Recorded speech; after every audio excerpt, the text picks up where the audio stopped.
Harken the Watchman, now on A View from the Bunker.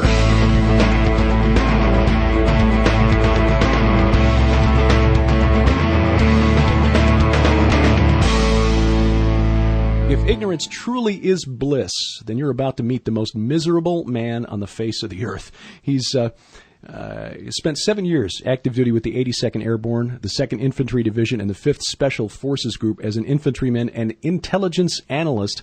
He's been involved in the technology industry since 1997 and is currently the founder and owner of the technology consulting firm Magic Box LLC. He's a former political advisor on tech issues and, in fact, ran for Congress in Michigan's 14th District in 2006. He appears weekly on the Bruce Collins radio program that airs Sundays at noon Eastern Time on 1510 AM in Boston, also heard worldwide on the Internet.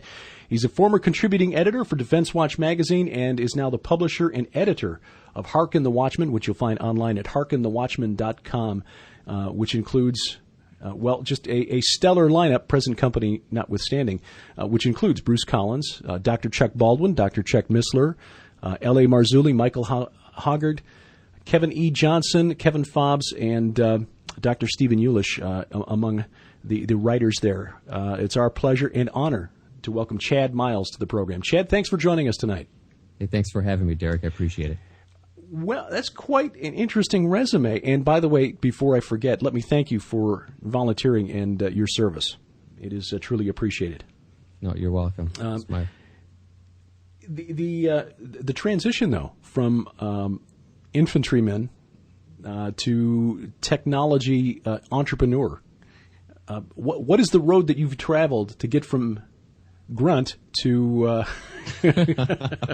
cutting edge of the technology industry? Well, that's a very interesting question. It's been a long road.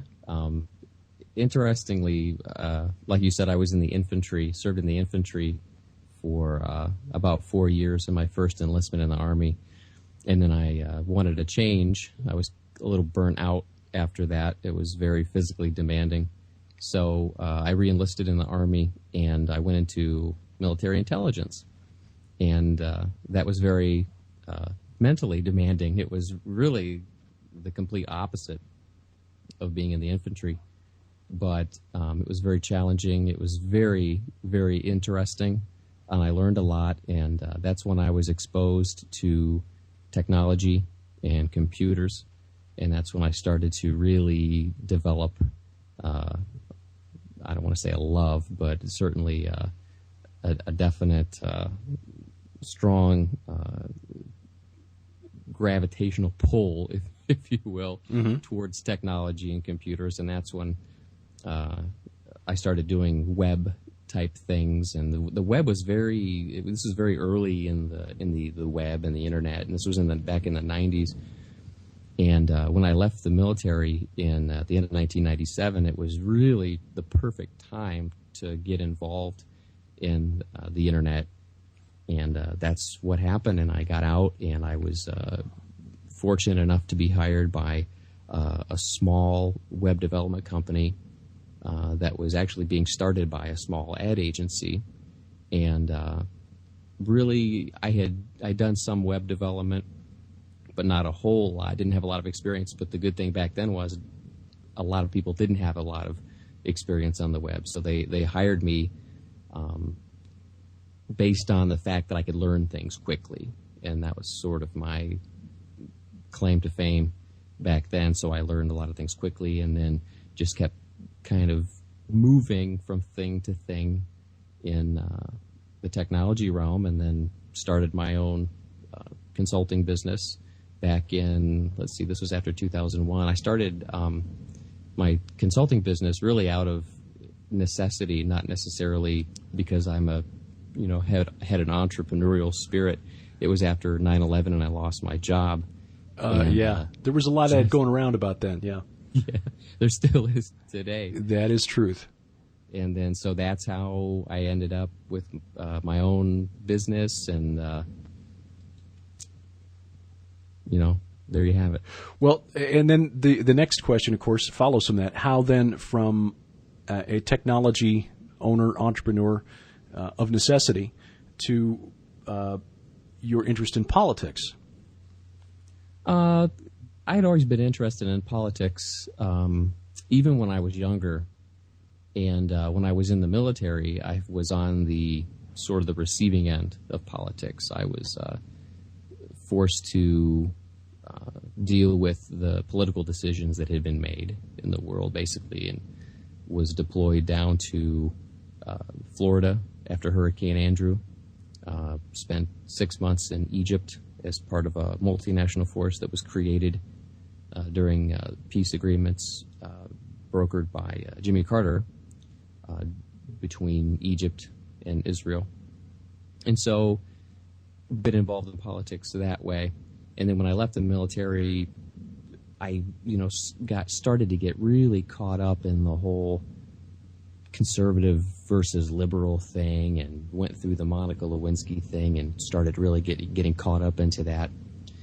And then in 2003, after 9/11, I kind of found myself out of work, didn't have any kind of a college degree, and I had the GI Bill, but the little thing with the GI Bill is if you don't use it, or at least it was this way when I was in, if you don't use it within 10 years, you lose it. It's gone. And in 2003, 2002 rather, I was bumping up against, the time where I was going to lose my GI Bill. So I decided to go back to school, but I had already had a career in technology. So I decided to get a degree in something that interested me. So I went to the University of Michigan and studied political science. And that's when I really started getting involved in politics, and decided in 2000, during the 2006 election cycle, to run for Congress. And in looking into running for Congress, discovered, and it was funny because I thought my congressman was one person, but I found out it was another because of the redistricting that had been done after the 2000 census. And I find out that my congressman is John Conyers. Oh, interesting. Right. Okay. And so that pretty much sealed the deal for me. Talk about tilting at a windmill. Right. Yeah, Don Quixote. So, I, prayed about it, and I approached my wife, and I thought she was going to say, absolutely not. You're not going to do this. And that was going to be the end of it. And then I approached her, and she said, yeah, I think that sounds like a really good idea, which caught me completely off guard. For people not familiar, and people outside the United States not familiar with John Conyers, he's affectionately known as the congressman from General Motors. Yeah, I live in Detroit. There's a lot of auto industry. How long has Representative Conyers served your district? Since 1964. Right. So you get an idea of the kind of odds that were stacked against Chad as he decided to make this run for Congress. Before I was born, he was elected. Let's put it that way. I was still probably in diapers at the time, so yeah, that was quite a while ago. And and we're talking cloth. Okay, they didn't have disposables, Huggies back then. Cloth with the little pins. Yes. But it was a fantastic experience. I met some just terrific people, and the people around here really want change. That's almost like a cliche now after the Obama campaign, but they really do. They want change. And, I kind of ran into some of the media bias around here that I've discovered is pretty prevalent, and in which I think reared its ugly head in the 2008 election cycle. I did an interview. It's funny, if you go on YouTube, if you go to my website, chadmiles.com, I have a link to my YouTube videos, and there are 3 interviews I did when I ran for Congress. And if you watch the interview I did with the local channel here, Channel 7, it's an ABC affiliate, you'll see it's pretty obvious the bias that was against me in that interview. So if anybody gets a chance, go and take a look at that, because it's almost comical, really, to watch. What was how did it manifest? I mean, was it directed at your political views, your faith? The way I was introduced in the video, and the way they shot me versus the way they shot John Conyers. It was funny, when I went in for the interview, I walked in, and we were in this empty conference room, and I don't know if you've ever done a television interview. Usually they'll like put some kind of makeup on you just so you're not all shiny. I mean, they're not putting eyeliner on you or anything like that, but they'll put some makeup on, and they might comb your hair or something like that. But I walked in for this interview, and they just sat me down in a chair. They turned off all the lights in the room and put this spotlight, this like one solitary spotlight, down on me. And it was almost like an interrogation or something. I was like, wow, this is really different than the other interviews that I've been to. Yeah. And if you watch the video, I look all washed out, and John Conyers, there's a plant behind him, and you can tell the lighting is totally different for him. So I don't know, maybe I'm just sensitive to those things, but I think it's pretty obvious. Well, we, in fact, Sharon and I were looking at the Drudge Report tonight and looking at some of the pictures, and Sharon has noticed this much more than I have, but she's more observant about things like this than I am. The media, left and right, will choose images or clips that tend to perpetuate the point of view that they want to put out there. So I don't doubt it at all. For sure. Drudge Report's really obvious about it too. Yeah. There's a picture today of President Obama in Chicago by himself for his birthday, while Michelle and the girls are off in Paris or Barcelona shopping, and it's an interesting photo. I'll just leave it at that. Anyway, so needless to say, since Representative Conyers is still seated in the House, I take it that your campaign was not successful. No. If you had to do it again, would you?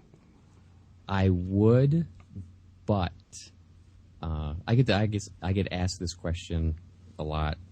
Maybe the better question is, what would you do differently in a second run? Yeah, I would do it again, but I would run as an independent candidate and not as a Republican. Because what happened is I got all the baggage of the Republican Party, excuse me, as a Republican, and I got none of the benefit of being a Republican.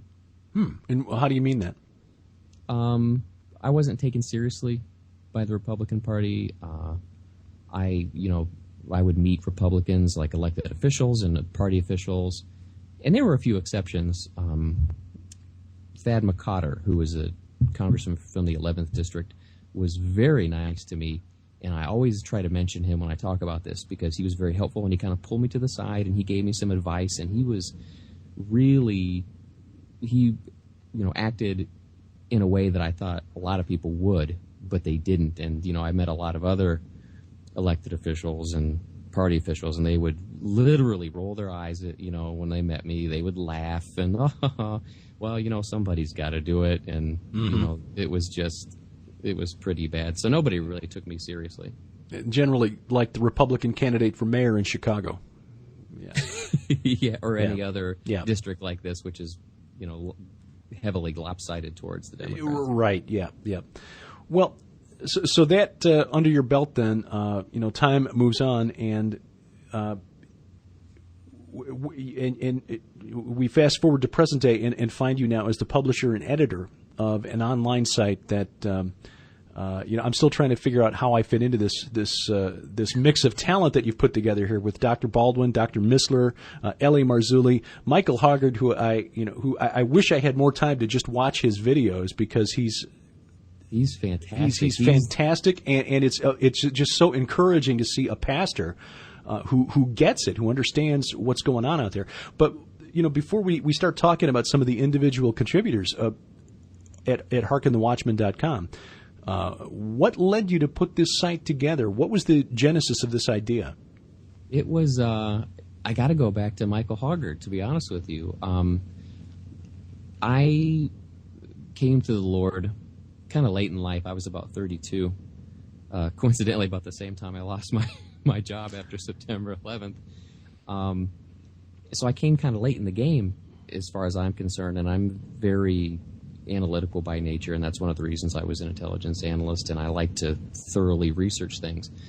So it's like I found myself playing catch-up since I came to the Lord, and through doing research and trying to study the Bible and then trying to just soak in some other research in some other areas, I came across Pastor Mike Hoggard and just started soaking his stuff in, and it was really great. And I watched a video that he made a few years ago called The Secret of Solomon's Key Revealed. And in this video, he starts to talk about the sons of God and the daughters of men in Genesis chapter 6 and Nephilim. And I'm just like looking at the video screen with my mouth open like, what in the world is he talking about? Mm-hmm. So I start kind of looking into this and just, start doing research, and I run into L.A. Marzulli, and I run into Chuck Missler, and I'm just like, this is the craziest thing I've ever heard. And I just kind of started going from there, and initially it sounded really nutty, but the more I looked into it, the more it made sense, and I'm just like, this is really blowing my mind. And so, like I said, that's how I ran into L.A. and some other people. And then probably last year, I'm just sitting around, I'm thinking, wouldn't it be really cool to bring these researchers and these guys together in a website and kind of bring together like an all-star team of Christian men who have a Christian worldview, talking about politics and talking about the Lord and just things that really interest me, but I think would interest other people as well. Kind of like a Hall of Justice thing, where you got the super friends together.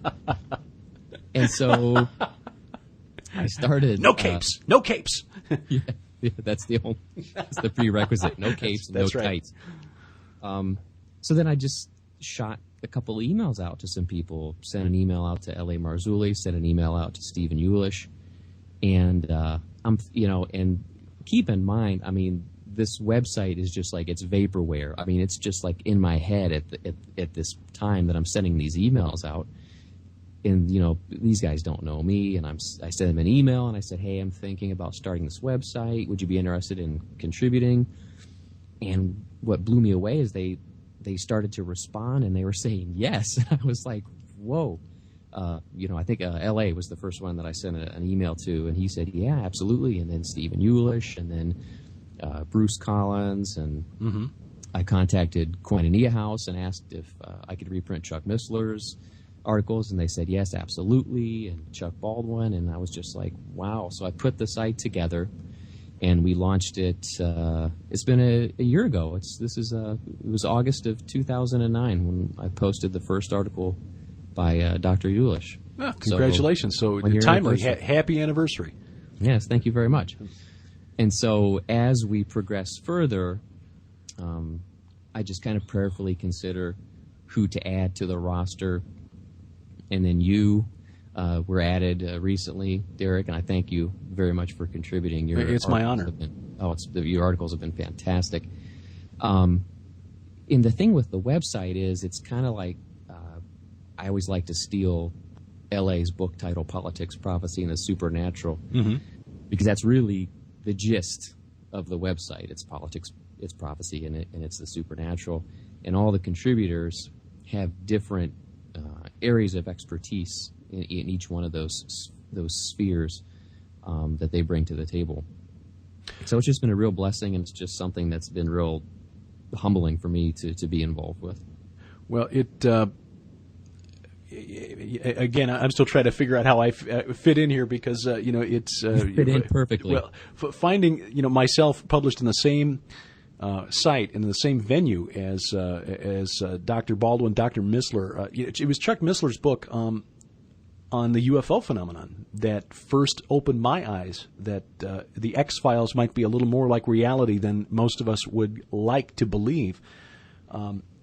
It really is humbling to be in this group, and the new addition to the team, Kevin Johnson, is quite a writer and an analyst and a scholar when it comes to prophecy as well. So yeah, another strong addition to the overall lineup here. Oh yeah, he's great. He just we just finished a 6-part series on the book of Daniel, and it's just good stuff. If you get a chance, go to the site and read it. Yeah, the dream of Nebuchadnezzar. Well, kind of launching from here then, because all of the contributors to this site, I've focused pretty heavily on politics and specifically the Dominionist movement in much of what I've been writing the last 6 months or so. Dr. Missler writes quite a bit, quite often about politics, especially with an eye to prophecy, as does L.A. Marzulli. But there's also a very strong element of the supernatural in the writing at hearkenthewatchman.com, dealing with UFOs, Nephilim, extraterrestrials. What does it all mean, and how do we analyze this and process it as Christians? Let me ask you a question that has been posed to Sharon and me recently. What's the danger to us in Christians in looking too hard or too often at this Genesis 6 paradigm, in looking for the return of the Nephilim? Or can we spend too much time and effort? Can we or can we fixate or obsess on this particular topic? Well, that's always a risk with any topic, but the thing with the Nephilim and this whole alien gospel is what L.A. Marzulli calls it, and I think that's a perfect title for it. I don't think enough people really are aware of this, and I'll talk to my Christian friends, and I'll say, and I'll just lay out a scenario. And as a matter of fact, I was talking to a friend of mine, and they were talking about a future scenario where the Bible is illegal and where Christians are going underground, and it's the Bible's considered contraband and this, that, and the other. And I said, yeah, that's possible. I said, but what about this? What if aliens show up in the United States or in the world and they say, hey, we genetically engineered you millions of years ago. We are, in a sense, your creators, and we're coming back and we're going to help you. And you're having some trouble now. We see terrorism and we see this, that, and the other. These things, the nuclear weapons.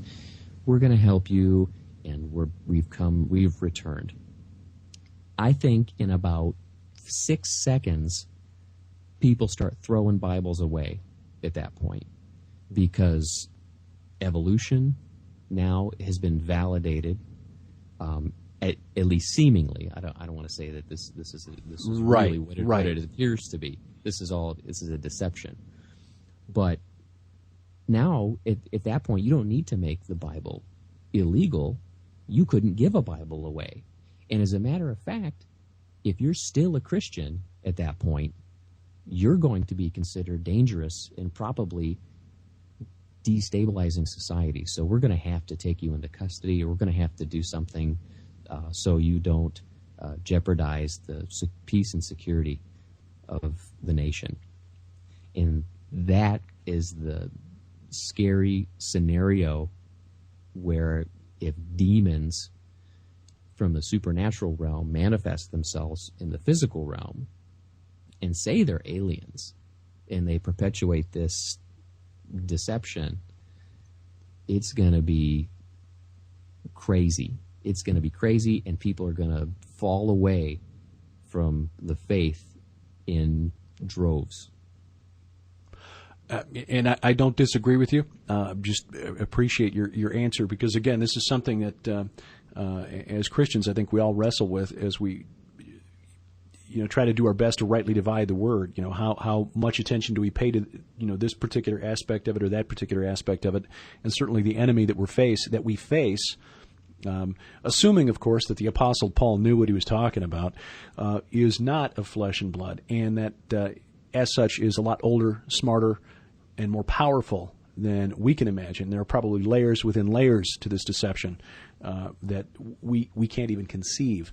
Yeah, absolutely. And that's the thing about conspiracy theories. And I do a weekly segment on the Bruce Collins Show where I kind of discuss conspiracy theories that are kind of popular or that are kind of floating around the internet at that time. And the thing about conspiracy theories is, my opinion is, I'm sort of like the Dr. Stan Monteith opinion, is that the origin of all these conspiracies are supernatural. Mm-hmm. And the supernatural is using the natural, or is using men or women or whomever to execute these things. So it's not necessarily you've got 10 people that get in a smoke-filled room and plot to rule the world once a year or twice a year or whatever. I think it's a supernaturally motivated thing. And the end game is what we find in the book of Revelation, with a one government for the world, and the Antichrist ruling in the place of Christ, and a counterfeit millennial kingdom, and all this stuff. And that's the end game, and that's what we're headed for. Mm. Looking more to the here and now, as a political student for some time now, there have been quite a few things that have happened in the last couple of years that have really riled up the conservative base of the Republican Party, or just true conservatives in the United States, who I think, if they're really thinking and looking at what the Republican Party did while it controlled the White House and Congress, are beholden to neither party. But the existence of the Tea Party movement is evidence that the Democrats in Congress and President Obama have really pushed a lot of buttons on the conservatives in the United States. Just this week, in fact, just within the last couple of days, we had the confirmation of Elena Kagan to the Supreme Court, further tilting the Supreme Court to the left. And you had the federal judge out in California who has overturned Proposition 8. Meanwhile, in Missouri, and I can speak to sentiment there with some authority, and I didn't see the exact percentage here, but I think something like 70% of the state of Missouri in the election this week voted to basically tell the federal government to keep hands off health care in Missouri, a complete and utter rejection of health care reform that was pushed through Congress. What do you see as far as the dominant political trends as we come up to the 2010 midterm election? And where is this country headed as we come up on the 2012 presidential election? Well, that's a good question. I don't know. We just had a primary election here in Michigan, mm-hmm. and you're talking about the Tea Party, and you're kind of looking at these elections, and you're wondering what the influence of the Tea Party is going to have on the Republican Party, and it's been kind of hit or miss with the Tea Party. You would think that because this is really a grassroots movement that really started, although it's other people are trying to kind of ride the wave, Sarah Palin and some other people. Mm-hmm. But the influence of the Tea Party is kind of hit or miss, and I don't know if that's because it's a relatively new thing. I don't know if it's going to gain momentum as we move into the 2012 election cycle. But we had a primary election here in Michigan, and we had, let's see, 1, 2, 3, 4. We had like 5 candidates for governor on the Republican side. And what happened was you had a moderate candidate and basically three conservative candidates, and then another candidate who didn't have much of a chance. Kind of like me when I ran for Congress. But what happened was the conservative vote got split three different ways among the conservatives, and the moderate was elected as the Republican candidate here in Michigan for governor. Surprise, surprise. Yeah, so, and I look at something like that, and the conspiracy theorist in me says, wait a minute. Mm-hmm. Was that an accident, or was that kind of a planned thing? I tend to lean towards the idea that it might have been a planned thing. So you have those, I think you have some of those things going on across the country during this election cycle that is mitigating the influence of the Tea Party purposely. So now the question is how will the election turn out for the midterm? Conventional wisdom would tell you that the Republicans are going to do very well, and the Democrats are going to do very poorly.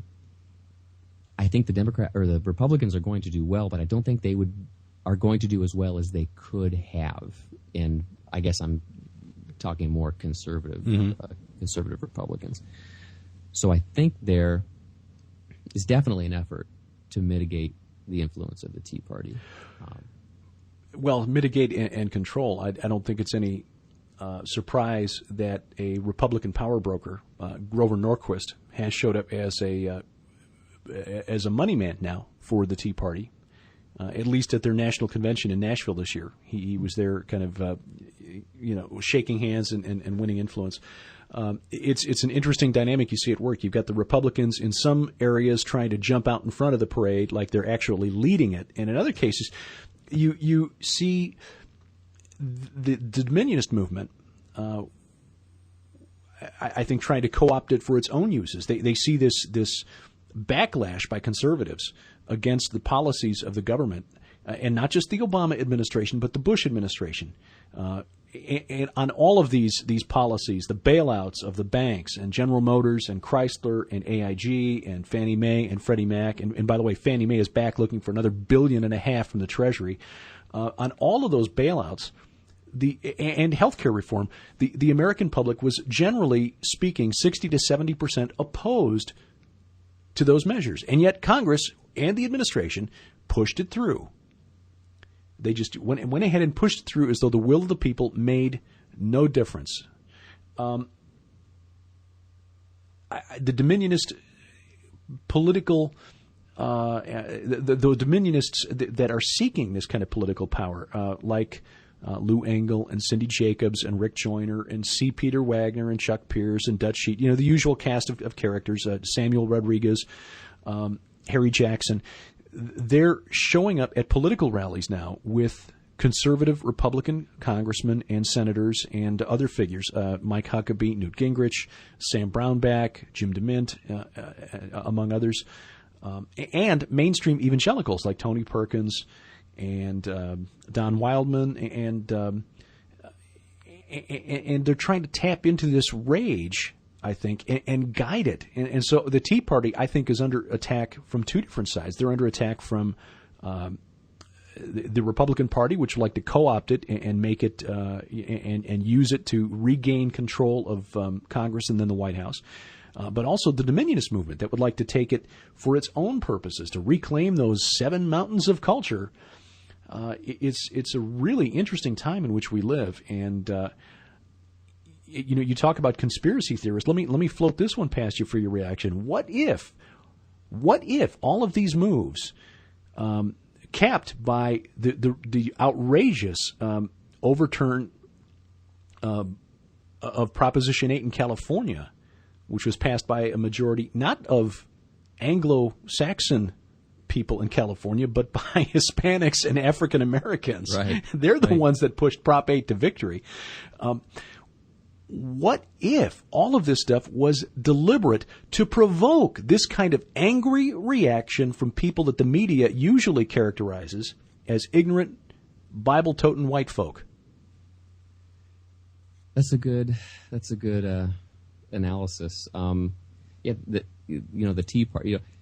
The Tea Party's being hit overtly and covertly. Overtly, you're a bunch of racists. Exactly. The media is bashing them, and then covertly, you've got people that are trying to co-opt the movement, and like you said, some of the Dominionists and other people. The thing that I've come to realize is we Christians have few choices in politics, because we're always looking for, well, who's the Christian? Who's the this and that and the other. And there are some sincere Christians in politics, but there are a lot who aren't, and a lot of politicians will use religion or will use Christianity just for political gain. And I would there was a candidate for, I think it was governor of. I'm showing my lack of research here, but there was a candidate who she's Indian by birth, but she claims that she converted to, I believe, a Methodist. And I apologize, I can't remember. I think it was South Carolina, but I can't remember her name off the top of my head. Nikki Haley, I think was her name. And I'm sorry, and some people might get angry, but I'm not buying the fact that she converted from being a Sikh to a Methodist. But she had a Sikh wedding, but she was a Methodist. You know what I mean? It's just like, that's just one, I think, obvious example. But, the thing about politics, here's another thing that I've learned about politics. There are 3 commodities in politics. Money is the biggest one. Votes and name recognition. And money is obvious. If you have money, you're going to have influence and over people. Votes, if you have been elected to office in the past, if you're a proven vote getter, you will be taken seriously. And then name recognition. And we've seen this with Governor Schwarzenegger, Governor Ventura, Senator Al Franken. If you have name recognition or if you are popular, you will be taken seriously. If you don't have one of those 3 commodities, you're not going to go very far as a political candidate. The experience you had in running for Congress in 2006, and what you've learned as a Christian since then, why should let me back up and rephrase this. What is the best course of action in your view for Christians concerned about the moral direction of the United States? Is it political action? Is it preaching on street corners? How do we approach this problem as we look at laws and government policies that are clearly opposed to God's commands in the Bible for the way we're supposed to live? I'll tell you what, I'm seriously leaning towards preaching on the street corner instead of politics. You've got to change people's hearts. I mean, that's the only answer. You can vote till you're blue in the face. You can be involved in politics until you're blue in the face. But if you don't change people's hearts, you're going to have temporary success, but you're not going to have a long-term excess, Freudian slip, long-term success. And the reason I said excess is because we're kind of seeing in the country, we're really electing the politicians we deserve. I mean, we've just gone off the cliff mortally in this country, and it's just been a slow, steady progression throughout the last few decades.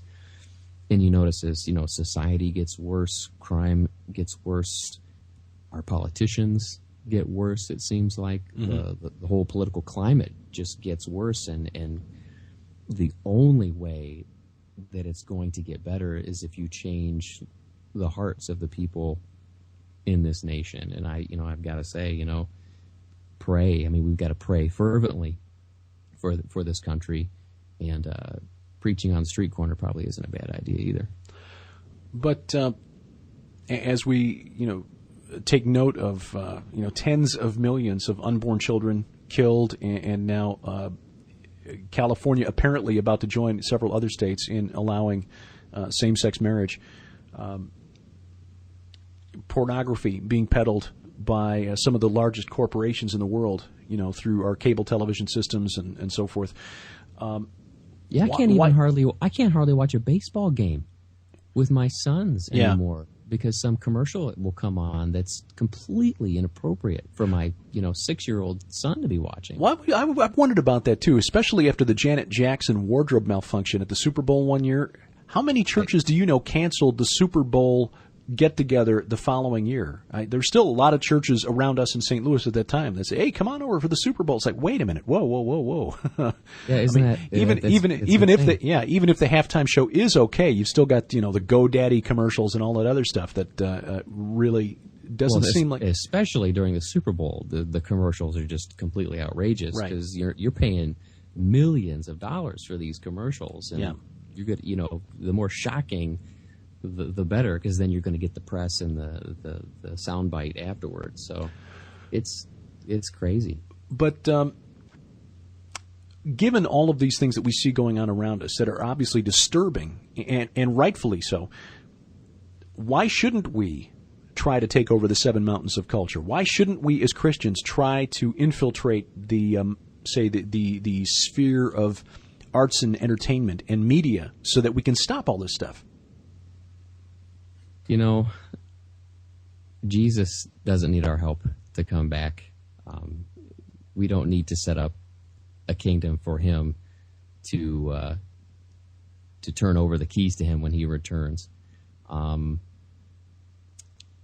Like I said, there's the one thing I would like to see people do in this country is just to inform yourself about what's going on.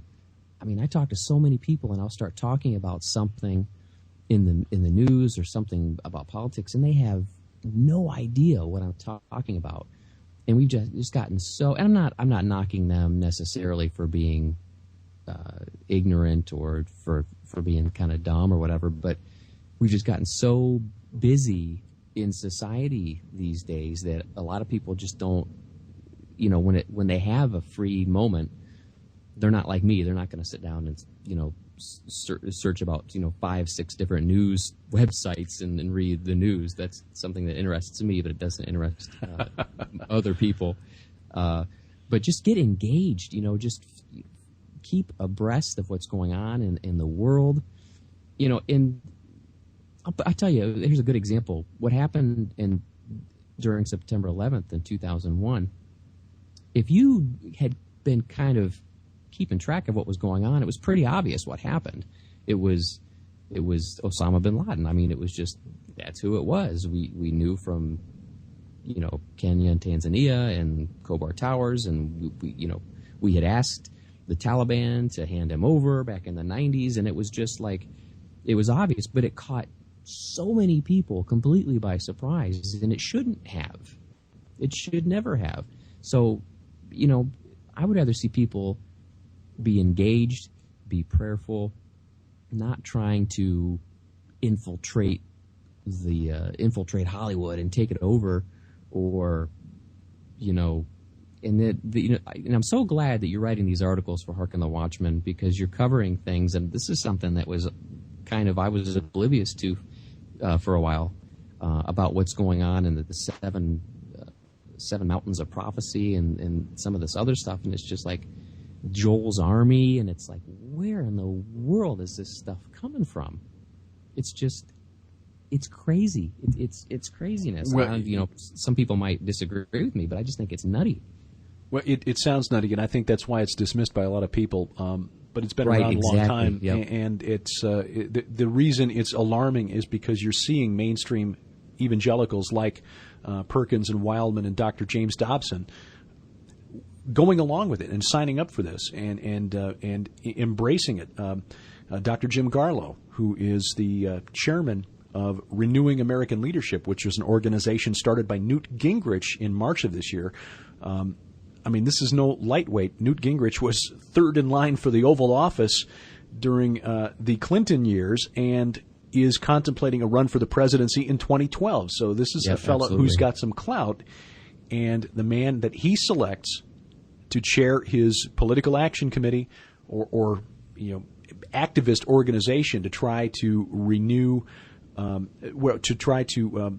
restore, in his view, what America is supposed to be, actively promotes this idea of seven mountains. Now, he says that of retaking the seven mountains of culture so that we can restore Christ's influence over the culture. And that's a noble goal, and one that I don't think any real Christian would disagree with.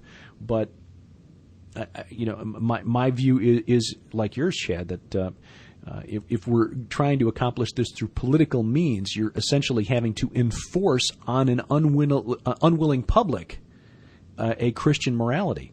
I mean, the reason 50 million babies have been aborted in the United States is because too many adult Americans want it to be legal, and you don't change that by just passing a law.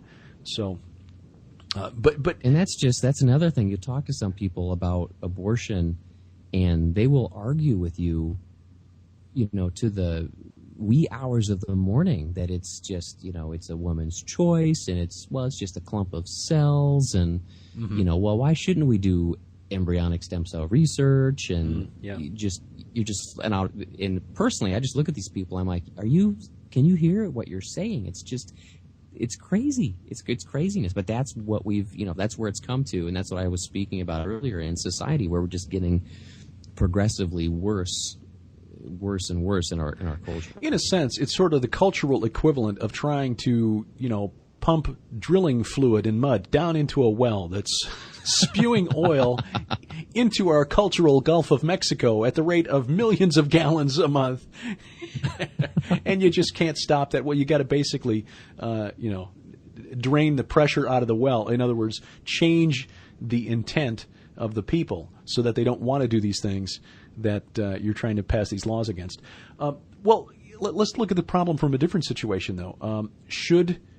What's the danger for Christians in completely withdrawing from the political process? I mean, if politics isn't the answer to what ails our culture, why shouldn't we just withdraw from the political process altogether? That's what I'm trying to figure out right now for myself, to be honest with you, because I was heavily involved in politics. Mm-hmm. And I've kind of drawn back, but I'm still involved, and I'm trying to. That's such a good question, Derek, because I'm trying to find that balance right now. And to be honest, I don't have the formula. I don't have the answer for you, because I'm trying to figure it out myself. But I don't think completely withdrawing from politics is a good idea as a Christian. But I don't think being too heavily involved in politics is, that probably doesn't sound right. Well, I think Paul and Philip Collins made an excellent point, and it got me to thinking, because this is a question I've been wrestling with too, which is why I threw it at you so that you could answer it and help me out. But they put it this way, and I think there's those guys are so smart. It was like intimidating listening to them. That was such a great interview. What's funny is when you get them off mic and you start talking about, Battlestar Galactica and Doctor Who and stuff like that. I mean, we could do it just, 4 hours on just, which doctor was the best doctor in the whole, Doctor Who series. The way they put it, I think, is really perceptive, that there basically are two paths to tyranny. If you're a Christian and you're thinking about your relationship to politics, two paths that will lead to tyranny. One is to try to use politics to achieve the goal of changing the hearts of our country. In other words, bringing our country back to Christ through political means ends only one way, and that's through establishing a theocracy or a theonomy, where you're enforcing through the use of the police a system of morality that most Americans don't embrace. In other words, we wouldn't have a problem with abortion, and the question of whether homosexuals could marry wouldn't even be on the table if there weren't a lot of people who wanted it to be. And so the only way to take it off the table again using a political solution is to make it illegal and enforce it using the police and the Department of Justice. And that's what they have in Saudi Arabia, Yes, and Iran, yes. and the Taliban. Exactly. And frankly, that's how a lot of progressives see Christians, as another Taliban, because this is what they want to do to us. But if we go the other direction, the Collins brothers say, and just withdraw and embrace a policy of what's the word they used? Not withdrawal, but abdicacy. If we use a theology of abdicacy and just abdicate the political arena and leave it to the world instead of remaining as salt and light, then we will also result in a tyranny, a dictatorship. So, finding the balance between those two positions, though, is the real trick, and I think that's why we're struggling with it. Yeah. How much politics is too much? If you figure it out, let me know, because I'm still trying to figure it out myself. We'll keep working on that. What do you see politically now, just as a political observer? What do you see as the biggest obstacle, the biggest problem that the United States, as a country, needs to address in 2010? Probably the massive amounts of debt that we've accumulated over the last, and I'm not going to say over the Obama administration. I mean, we've been deficit spending our heads off for about a decade now. I guess the economy is going to be the real factor as we move forward. And I don't know. I mean, have we reached a point where we're past the point of no return as far as spending goes, and the national debt, the debt we've accumulated, and you wrote a good article about Afghanistan for this week for Harkin the Watchman, and that's another thing. Are we Iraq and Afghanistan? I mean, should we even still be there? What's the point? We've been there in Afghanistan for 9 years, in Iraq for about 8 years. So, this is how crazy it is. About 4 years ago, you had Republicans defending the wars and Democrats saying we got to get out of these wars. Mm-hmm. Now it's completely flipped around. You've got Republicans saying we need to get out of these countries, and you've got Democrats that are saying no, we need to finish the mission, and it's craziness. It's absolute craziness, and you're just kind of sitting here and you're just like, you're shaking your head like, what do you do? And I think that's kind of part of the frustration that the Tea Party movement came from, is people are just like, this is crazy. We just can't sit here on the sidelines anymore. We have to do something. And I think that's where a lot of people are finding themselves. They're frustrated and they don't know what to do. Part of the frustration has to stem from the epiphany that we've suddenly awakened inside George Orwell's 1984 to the voice of Big Brother saying, we have always been at war with Oceania. This was what happened to me during the Bush administration, where I realized one day that I was listening to Sean Hannity and Rush Limbaugh defending the expansion of the federal debt to pay for the Medicare drug entitlement program, and No Child Left Behind. It's like, wait a minute. They've been yelling about tax and spend liberals for years, and suddenly this Republican administration is expanding the size and scope of the federal government faster than any administration since FDR, and they're defending it all of a sudden. It was crazy. It's like the Department of Homeland Security. We have September 11th. We're looking at the problem that led, some of the problems that led to it, and a lot of people, it's the bureaucracy, and we couldn't share intelligence between these agencies. So what's the solution? We create more bureaucracy. I mean, it's just like you're pulling your hair out. Like, yes, what are you doing? And that's why I said about this, the debt we've accumulated. This isn't a new thing, man. We've been doing this for the better part of a decade now. Mm-hmm. And you're exactly right. And it's just like this Orwellian crazy. What was the term he used in the book? There was a name for the political speak, but it's just like. Oh, I can't remember. It was, but essentially eliminated. Well, I don't know if the political it's like political correctness is what we have today. But where it's like exactly what you said. Like you'll have Rush Limbaugh a couple years ago arguing against or for something, let's say he's arguing for something, well, then now he's arguing against it, just depending on who is holding office. But there's this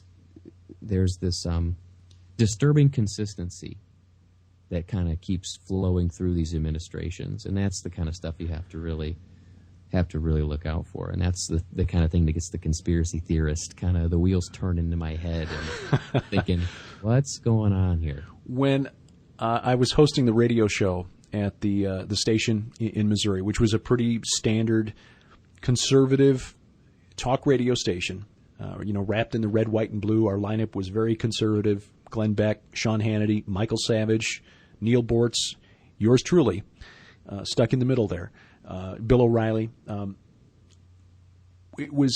used to have a political roundtable once a month with local representatives of the Republican, Democratic, and Libertarian parties. And those wacky libertarians. Yeah, there's a lot of them in Missouri. Again, I was not surprised to see that vote against the health care reform bill out of Missouri this week. Missouri's a state where, and here's the thing, when you get 70% of the public voting for anything in any state, given that most of the country is pretty evenly split between registered Republicans and registered Democrats, even Missouri, there was a lot of bipartisan support. Yeah, that's there. huge. Yeah, that's well, huge. The same thing happened on Missouri's constitutional amendment defining marriage as between one man and one woman a few years back. It was kind of an eye-opening moment during one of those sessions where the local Republican and the local Democrat, both of whom, one of whom had served in the state legislature and is now serving in the state legislature again. The other had run unsuccessfully for the state legislature, but was very active in local Republican politics. They both said that at the national level, the Democratic Party and the Republican Party, and these were their local representatives admitting this, that at the national level, the parties are completely out of touch with the American public. Yeah, that doesn't surprise me at all. What was the biggest eye-opener for you in your up-close and personal encounter with the political process? Probably what I mentioned earlier when I said that I just wasn't taken seriously at all. You have an entire congressional district here that is just completely written off every 2 years, just completely written off. And a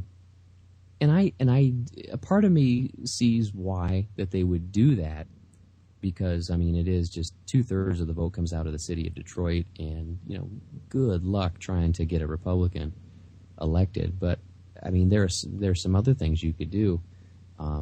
My recommendation for them was to back an independent candidate, to find maybe an African American woman to run as an independent and back her and see if she would do well against Congressman Conyers. And I think a candidate like that could do very well, but there's really no thinking like that, at least from what I've seen in the Republican Party. But you would think, and part of me, like I said, I understand why they think like that, but another part of me says, well, you have a perfect opportunity to run a candidate in this race that you could groom for another position, or there's just 100 things you could do with this race, but it's just completely written off. Here's my opinion of politics now. And I use this analogy with people frequently. It's like you're in a grocery store and you run into a person and you look at their shopping list and you see that everything on their shopping list is vegetables, right? They're buying carrots, they're buying celery, and you're thinking, oh, this person is a vegetarian. Then you run into another person and you look at their shopping list and everything is like meat and bread. So they're buying the turkey and they're buying loaves of bread and things like that. And you're like, oh, well, this is, just a regular, good old-fashioned meat and potatoes American. And then you run into another person and you look at their list and it's all sweets. It's all like desserts and it's all cake and pie. And you think, oh, that person's got a sweet tooth. So you're sitting there, you're thinking, oh, these are three completely different people. Well, the thing is, they all do their shopping. They take everything they bought, and they all go back and go to the same house, and they put it all together, and it's one big meal for them to eat. Mm-hmm. And that's, in my opinion, that's the way politics is. There's an end game, and both parties are working toward the end game. And you have the Democrats, in my opinion, working on a lot of the social aspects of the end game, which I think the end game is a one government for the entire world. You have the Democrats that tend to work on the social aspects of it, changing laws, cultural things like that. You have the Republicans, they're working on the economic end of it. Well, we need free trade. We need more globalization of the economy. And if you look at what they're doing, they say they're opposed to each other, and a lot of people think that they're opposed to each other, but a lot of what they're doing lines up with what I've just said. Bruce Collins, do I understand correctly that he was a former pro wrestling promoter? Yes. My theory, and maybe you can run this past him the next time you talk to him on his radio program on WSMN is it Nashville, New Hampshire, or does it broadcast into the Boston market? Well, actually, he's going to be on a new radio show a new radio station starting Sunday, and it's going to be in Boston. Oh, okay, all right. I saw the Boston link, and I wondered, okay, is this? I've worked at a couple of stations that called themselves, Chicago, when they were really like 50 miles outside the city. Yeah, we have a lot of that here in Detroit. Yeah, sounded a little more impressive than Crystal Lake. No, it's going to be on 15:10 a.m. in Boston. Well, anyway, at noon on Sunday, and we'll look forward to that. That's a good move. So when you talk to Bruce next time, run this scenario past him: politics as pro wrestling, where you've got the designated faces and the designated heels, and but after the match, which usually takes place on MSNBC or Fox News, where you've got the good guy and the bad guy, depending on your perspective, going at each other, and then once the cameras are off and the reporters have gone home, they go out to drink together and plan the script for tomorrow's fight. That's it. That's such a good analogy. Yeah. See if Bruce buys into that. I'd be curious to get his response. I'm sure he will. As we head toward the 2012 election, you can already see some of the major political figures in the U.S. positioning themselves. Newt Gingrich has said, "I'm not doing anything except helping Republicans win until the midterms are over," which is code for saying, "I'm announcing my candidacy.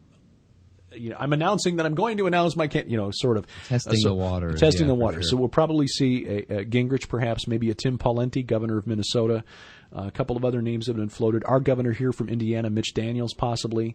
I think you'll definitely see Mitt Romney. Mitt Romney Newt back Gingrich, again. Sarah Palin, Yep. Tim Pawlenty.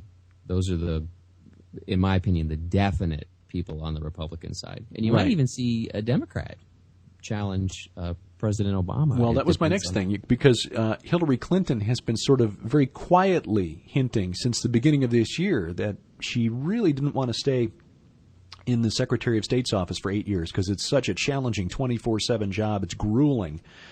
And she gave an interview to Greta Van Susteren on Fox about a week and a half ago that I didn't see, but Sharon did, and said it was just like two girls talking,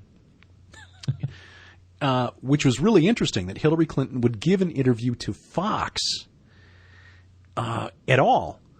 And then to come, to present it as like she and Greta are just old friends. That's just really fascinating to me. I think Hillary Clinton is going to make a run at Barack Obama I wouldn't be 2012. surprised. And the thing to keep in mind about Hillary Clinton is they had it was really close between her and Obama during the primary, and they did that whole thing on the convention floor, right? Where with the vote, and they didn't have the rest of the vote, and I can't remember. There's some procedure that she invoked, and I can't remember what it's called at the moment. But right, but the story popped up within the last week again that Gloria Allred, the shrill feminist attorney, has come out and said, it really wasn't fair the way they did it. Hillary's delegates. I was a delegate for Hillary, and I didn't get to cast my vote, and that's a contradiction to California's law, California law. Like, oh, okay, so they're starting. The meme is out there now. Hillary was cheated; she should have won. And in the interview that she gave with Greta Van Susteren, talking about foreign policy achievements of this administration, it wasn't this administration has achieved. It was I have achieved. I did this. So anything of substance. I achieved it. Exactly. President Obama. So all of this is background to leading up to the question here. As we go into the 2012 election, we may see either Barack Obama or Hillary Clinton as the nominee on the Democratic side, and possibly a Newt Gingrich or Mitt Romney on the Republican side. Now, supposing that Dr. Chuck Baldwin runs as the Constitution Party candidate again, who do we as Christians vote for? And I just tossed this theoretically, and this is not a vote on the popularity or the policies of Chuck Baldwin. The reason I ask this is that so often you hear you can't vote for anyone other than the Republican because that just helps the Democrat win. Do we buy into that as Christians, or do we vote our conscience? Well, it's interesting that you say that, because we're faced with that very same issue here in Michigan now, where you have a flaming liberal Democrat, you have a moderate, and some people would argue that he's the candidate on the Republican side isn't even a moderate, but you have a moderate Republican. So now you've got a lot of people who are kind of left out in the cold, and they're trying to figure out, do we get behind the Republican candidate now, or do we? And there is a third party candidate that's running here in Michigan, and that's like a huge question that's up in the air right now here in Michigan. So it'll be interesting to see how that plays out here in Michigan, to see if that's an issue in 2012 for the presidential election. But I'll tell you my personal opinion. My personal opinion is you go third party and you vote your conscience, and you don't, because I've been hearing this for the last few election cycles. Well, you've got to get behind the Republican candidate no matter who it is, because it's better than the Democrat. And I can see the logic in that, but the problem I have with that is that you don't have any accountability at that point for the Republican Party, and you kind of let them off the hook. Right. And they use that every time, and they're never held accountable for it. So that's I personally would say vote your conscience. If it's a third party candidate, so be it. Vote for it. But I know a lot of people in the political realm will strongly disagree with me. Voting a third party candidate better than just staying home and not voting at all? I think so. Yeah, that's yeah. I mean, it's voter apathy. I'll tell you, that's something I think we need to avoid. But then again, if there's nobody to vote for, do you stay home or do you vote? And people say, well, I chose the lesser of two evils, and I held my nose and I voted for so and so, and I cringe when I hear that kind of stuff.